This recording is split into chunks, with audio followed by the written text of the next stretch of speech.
எல்லாருக்கும் வணக்கம். ஆரோக்கியத்தினோட இந்த விலாகில் நம்ம இன்னும் சில செடிகள் பார்க்கலாம்.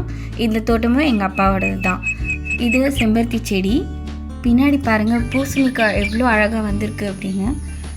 தொகையல், பரண்ட தொகையல் ரொம்ப நல்லது. அதனால் வீட்லேயே எங்கள் அப்பா வச்சுட்டாருங்க. குண்டு மல்லி வாசனை அப்படியே கமகமான் இருக்குங்க. பாருங்கள், இப்போ தான் மொட்டு விட்டுருக்கு, இன்னும் வந்துச்சுன்னு அவ்வளோதான். இது ஹோமவல்லி செடிங்க. எந்த பிரச்சனையாக இருந்தாலும் இலும்பலோ சளியோ அதுலேருந்து நம்ம இடத்துக்கு சாப்பிட்டுக்க வேண்டியதுதான். வாழை மரம், பின்னாடி வெத்தலை கொடி பாருங்கள். இது என்னன்னு தெரியுதா? வெங்காயத்தாளுங்க. கடையில் வாங்கினா காஸ்ட்லி, வீட்டிலேருந்தே யூஸ் பண்ணிப்போம். வாழை மரத்தில் கொளத்தள்ளி இருக்குது.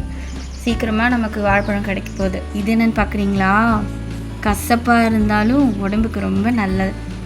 பாவக்காங்க, இப்போ தான் பிஞ்சு பிஞ்சாக கொஞ்சம் கொஞ்சமாக வருது. இதோ பாருங்கள், எலுமிச்சை பழம் எப்படி சூப்பராக இருக்கா. ஜூஸ் போட்டு குடிச்சிக்கலாம், நல்லாயிருக்கும். அடுத்து மருதாணி செடி. கை செவக்க செவக்க மருதாணி வச்சுக்கலாங்க. பாருங்கள் பாருங்கள், நல்லா இருக்கா?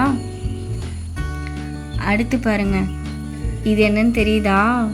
ஊறுகாய் போடுவாங்களே, அது கடாரங்காய். வெண்டைக்காய். இன்னைக்கு இவர் பூலேருந்து வெளில வந்திருக்காரு. பாவக்காய் பாருங்கள், எவ்வளோ ஃப்ரெஷ்ஷாக வந்திருக்கு அப்படின்னு. கொடியில் இன்னும் சில பிஞ்சு இருக்குது. பட் இங்கே பாருங்கள், எவ்வளோ அழகாக இருக்குது பார்க்குறதுக்கே.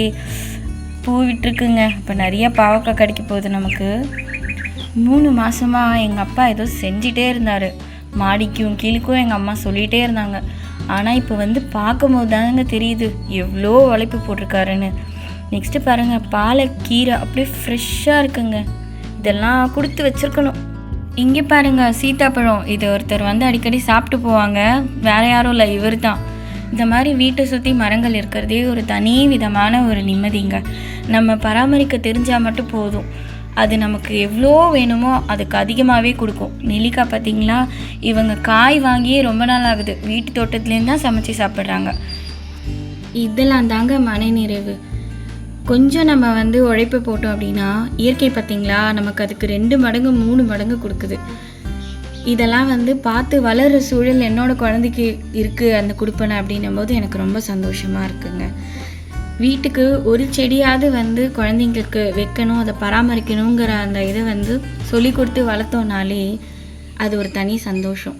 மரத்தடியில் கீழே உட்காந்துருக்கும்போது அந்த சில்லுன்னு வர அந்த காற்றாகட்டும், அந்த பூக்கள்லேருந்து வர வாசமாகட்டும், இதெல்லாம் தாங்க ஒரு வீட்டோட அழகான சூழல். இந்த மாதிரி இன்னொரு வீடியோவில் நான் உங்களை சந்திக்கிறேன். அது வரைக்கும் பாய்.